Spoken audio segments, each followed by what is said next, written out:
All right, ladies and gentlemen, we are ready to begin our second half. And as I mentioned, the next time that I'll be up in the area, we will be running our CLASSICOPIA Summer Music Camp.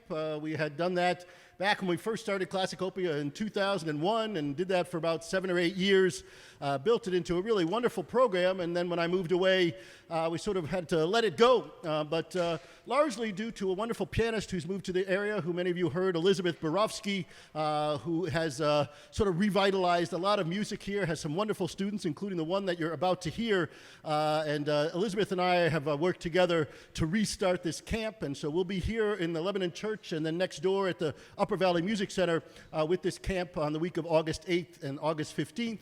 And we will be having some student recitals on those Saturday mornings, which will be open to the public if you want to come hear these remarkable kids. Also some faculty recitals on the Friday night. I'll send out more information as we get there. If you're not on our CLASSICOPIA email list and want to find out, please do sign up in the back. And again, we thank Brian and everybody here at the church for welcoming us for this camp. It's a great thing, I think, to be able to begin, and hopefully it will sort of keep growing as we move along.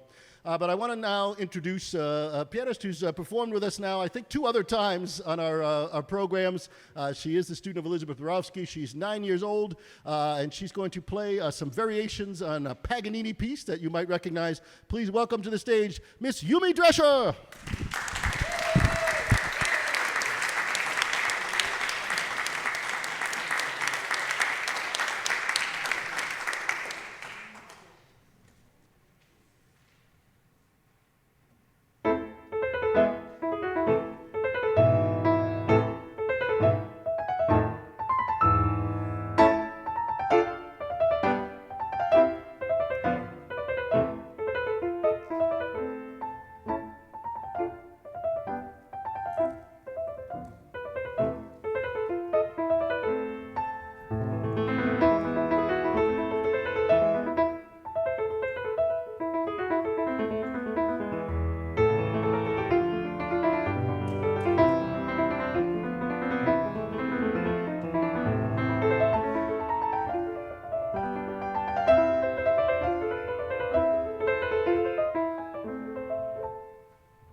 The future is pretty bright with classical music. We're not dying yet. Lots of really wonderful, talented kids out there. Yumi, we thank you. On Friday night, we had another concert with the brother and sister violin team, and they were fantastic doing the Bach double concerto. So we're really excited to build up some of the great talent that's here in the Upper Valley. It's really wonderful stuff. All right, we are going to now move to the composer who I think is the greatest of all of these, and certainly one who was able to straddle the popular music world and the classical music world in a really unique way. And unfortunately, I think he dies very young at the age of 38, did George Gershwin. And if he had lived longer, it's possible that classical music might have gone in a different direction. I think where he was trying to go with this blending of popular and a more serious music really would have been helpful. But instead, a lot of classical music sort of retreated into the ivory tower and started writing music that nobody really wanted to listen to. And we lost a lot of people along the way. It's coming back now that classical music is beginning to sort of go into more sources than some of these strange sort of sounds. But I think Gershwin really had something special, and it's unfortunate we didn't follow him. Gershwin said, "Life is a lot like jazz. It's best when you improvise." And he also said, "True music must repeat the thought and inspirations of the people and the time. My people are Americans, and my time is now." So he certainly understood where he was. He never did get married, and he also said, "Why should I limit myself to only one woman when I can have as many women as I want?"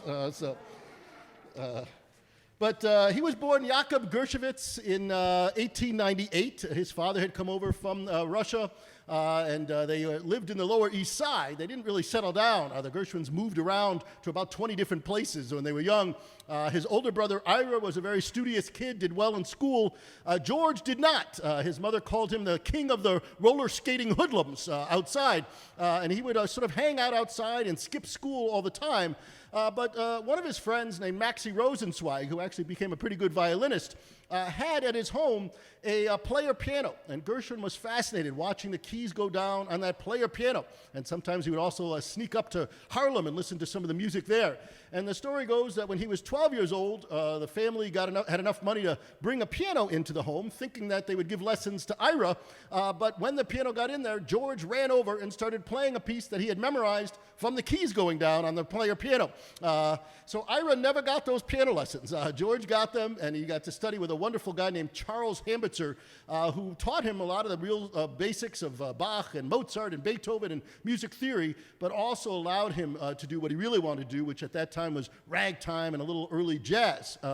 Gershwin does eventually drop out of school when he's 15 years old, and he becomes the youngest song plugger on Tin Pan Alley, that street on 28th Street where all the music publishing firms were. And his job was to get people to buy this music, which was not usually very good music, a lot of it, but he made it sound good playing it in the window so that people would buy it and then go home and realize that it didn't sound so good when they played it. But he knew that he could write songs better than the stuff he was plugging. And so he starts writing music. His first song did not do very well, but it had a great title. It came out in 1916. It's called "When You Want 'Em, You Can't Get 'Em. When You Got 'Em, You Don't Want 'Em." That was... A few years later, he struck it big with his song "Swanee," a song that he always hated the rest of his life, but it actually did very well. Al Jolson sang it, and it put him on the map in New York, especially. Paul Whiteman began to use Gershwin in his jazz band that was playing these kind of variety shows in the early 1920s, and that friendship was one that would sort of lead to Rhapsody in Blue, which I'll talk about a little bit later. But also at this time, he begins to write songs with his brother, Ira Gershwin, and they become one of the great songwriting duos of all time. And we're going to start off with "Swonderful," which came out in 1927. And what's interesting about this song is that some people have noticed some connections between some melodies that Gershwin had and music that came out of the Yiddish theater. And we know that Gershwin, even though he didn't go to synagogue, he wasn't bar mitzvahed, he didn't go there very often, but he did love to go to the Yiddish theater on the Lower East Side. And in fact, Boris Tomaszewski, who was sort of the star of the Yiddish theater, had invited Gershwin in 1915, before he had really done any work, to team up with Shalom Secunda, the great librettist of that theater. But Secunda decided that he didn't want to team up with him. He said that Gershwin was too much American and too little Jew. And that never happened. But there is some evidence that Gershwin sort of took some ideas from the Yiddish theater, some of the tunes. And I mentioned that the blues scale and the Jewish scale have a lot of similarities. And there was one show called Noah's Ark, Noah's Tevye, and there's the tune in it goes, Komm zu mir in Tev Arain, which is very similar to It's wonderful, it's marvelous. And so you can see how that connection was made in Gershwin's music. We're then going to move to the last song that he wrote before his early death. He dies of a brain tumor in July of 1937. He was working, he never actually finished this song, Our Love Is Here to Stay.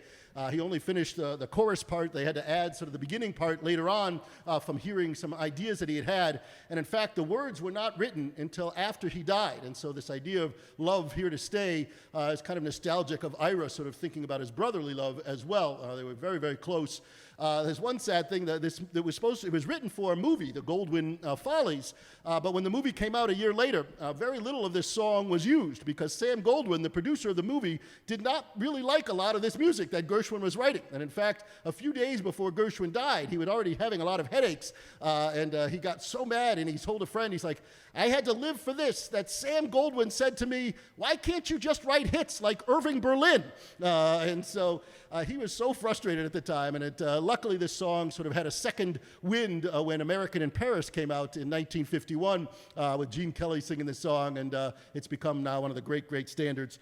And then we're going to finish with a song from his great opera, Porgy and Bess, that he writes in 1935, an opera that he thought was an amazing piece of work. Unfortunately, it did not do very well when it first came out. And in fact, when he dies a couple of years later, he thinks that he has written a complete flop. And it's only in the 1950s when it gets revived and Leontine Price and William Warfield travel the world singing this that it becomes the most popular of American operas.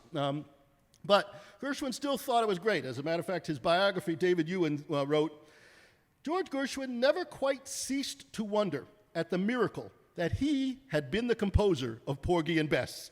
He never stopped loving each and every bar, never wavered in the conviction that he had produced a great work of art. And there's a wonderful story of how Todd Duncan became the first Porgy for that show. Duncan was a professor at Howard University, and George Gershwin, when he heard about him, said, I don't want any university professor singing this role. He wanted somebody from the real down and dirty. Duncan, for his part, didn't want to be even auditioning for this because he didn't want to sing for any Tin Pan Alley composer who was trying to write an opera. But somehow they got together, and as Duncan described it, he said, I was supposed to sing 2 or 3 songs, but I ended up singing for an hour and a half straight. Then Ira and George got out the score of Porgy and Bess, and they sang through the entire opera in their awful, rotten voices. But I thought I was in heaven. Those beautiful melodies in this new idiom, it was something I had never heard before. I just couldn't get enough of it, and when he ended with I'm on my way, I was weeping. What we're going to do is an arrangement that was done by the great, great violinist Jascha Heifetz, who was friends with Gershwin. And Heifetz loved this opera and told George that he wanted to write some violin piano arrangements. Unfortunately, he didn't get around to doing it until after Gershwin died, so Gershwin did not hear these wonderful arrangements. He did Summertime and Ain't Necessarily So. We're going to do the final duet, Bess, You Is My Woman Now. But Heifetz was the incredible violinist, came out of Russia, took the world by storm when he was 15 or 16 years old. There's a great story of him playing at Carnegie Hall, and in the audience, Misha Elman, the sort of reigning great violinist, turns to his pianist, Boris Godowsky, when Jascha Heifetz starts to play, and he says to Godowsky, do you think it's a little hot in here? And Godowsky says, not for pianists, because there was this sense that Heifetz was going to surpass everybody, and he did indeed. Heifetz also composed some popular music under the pseudonym of Jim Hoyle. So if you have any old Jim Hoyle records, that's actually Jascha Heifetz who wrote those songs. He had one big hit in 1946 with another fun title called When You Make Love to Me, Don't Make Believe. That's a Jim Hoyle great one. Then we are going to, and Heifetz, of course, played all over the world, and one of his great quotes was, you always hear about the delicate, sensitive artist. I assure you that it takes the nerves of a bullfighter, the digestion of a peasant, the vitality of a nightclub hostess, the tact of a diplomat, and the concentration of a Tibetan monk to lead the life of a virtuoso. The great compensation, of course, is the human one. In the course of giving concerts, I have been around the world many times. I know thousands of people in all parts of the globe. I don't suppose there's a place in this world where I don't have friends. If that's not a reward for service, what is? So here are three great songs by George Gershwin.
Hold on. Now the pièce de résistance. This is, I think, one of the great works certainly by an American composer, and I think one of the great works ever written as a piece of music. Just an astounding work that I think shows that Gershwin had some amazing ideas if he had been able to sort of live on a little longer that he could have worked on. But the story behind this is quite fascinating. It came together very quickly. Gershwin, as I mentioned, was working with the Paul Whiteman Band in the first years of the 1920s, and Whiteman had this dream that one day he would put on a concert in a real concert hall with all jazz music to show that jazz could really work in a concert hall. And he told Gershwin, I hope that one day you'll write me a great piece of music for that. And Gershwin said, okay, let me know when the time comes.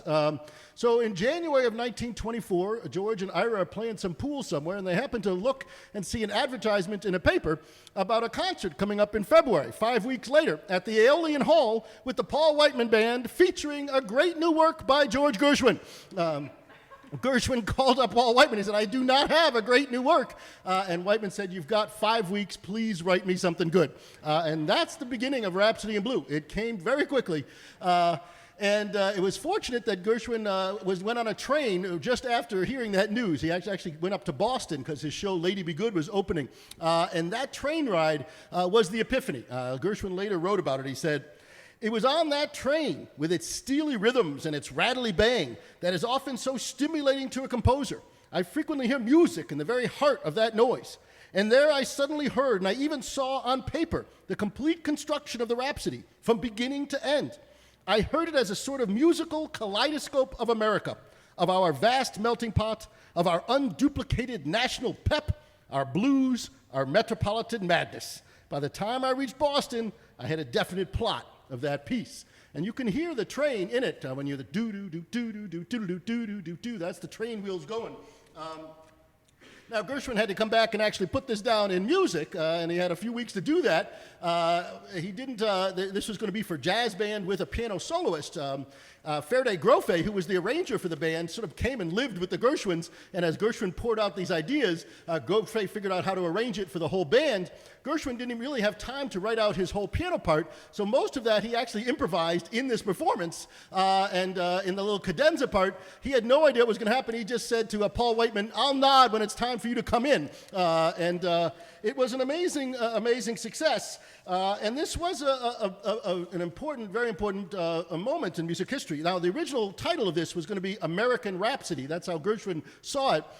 It got changed at the last minute because Ira actually went to a museum, went to the Metropolitan Museum of Art. Both George and Ira were very good painters themselves and loved to go to museums. And at the museum was an exhibition of paintings by Whistler. And if you know some of Whistler's paintings, they're called Nocturne in Black or Symphony in White. And Gershwin and Ira had the sudden epiphany of calling it Rhapsody in Blue to take the blues idea with it, a great title. And the beautiful slow theme, which is now the United Airlines commercial, but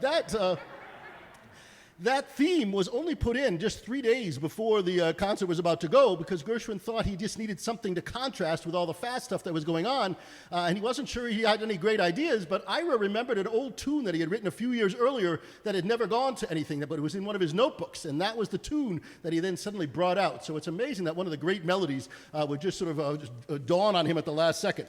Now, as I mentioned, this was an important concert, and there was a who's who of people in the audience because people didn't know if jazz belonged in a concert hall. Here are the few people who were in the audience. John Philip Sousa, Jascha Heifetz, Fritz Kreisler, Sergei Rachmaninoff, Misha Elman, Igor Stravinsky, Ernest Bloch, Victor Herbert, really just a who's who of people. And Paul Whiteman, I think, when he saw who was in the audience, rightfully got a little nervous, and he wrote in his book, Jazz, 15 minutes before the concert was about to begin, I yielded to a nervous longing to see for myself what was happening out front, and I put an overcoat over my concert clothes and slipped around to the entrance of Aeolian Hall. There I gazed upon a picture that should have imparted new vigor to my willing confidence. It was snowing, but men and women were fighting to get in the door, pulling and mauling each other as they sometimes do at a baseball game or a prize fight or in the subway. Such was my state of mind by this time that I wondered if I had actually come to the right entrance. Then I saw Victor Herbert going in. It was the right entrance, sure enough. The next day, the ticket office people said they could have sold out the house 10 times over. I went backstage again, more scared than ever. Black fear possessed me. I paced the floor. I gnawed my thumbs. I vowed I'd give $5,000 if we could just stop right then and there. Now that the audience had come, perhaps I really had nothing to offer them at all. I even made excuses to keep the curtain from rising on schedule. But finally, there was no longer any way of postponing the evil moment. The curtain went up, and before I could dash forth, as I was tempted to do, and announce there would not be a concert, we were in the midst of it. And it was not a fully successful concert. It went on too long, about 3.5 hours, not all the great pieces. But Gershwin's piece was second from the last. And as soon as Ross Gorman started that wonderful glissando up that comes right out of klezmer music. Ross Gorman used to play a lot in klezmer bands. And in one of the rehearsals, Gershwin hadn't originally written it like that. Gorman sort of did that slide up on the clarinet, and Gershwin said, we got to keep that. And when that started, the audience certainly stopped and realized something great was happening. And Paul Whiteman did too. Here's how Whiteman described it. He said, somewhere in the middle of Rhapsody in Blue, I began crying. When I came to myself, I was 11 pages along. To this day, I cannot tell you how I conducted that far. So it was a great moment. This is an arrangement by a French violinist named Thierry Huillet, which sort of has the whole jazz band and piano all together. Here is the great Rhapsody in Blue.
Thank you all for coming. I gotta get some air.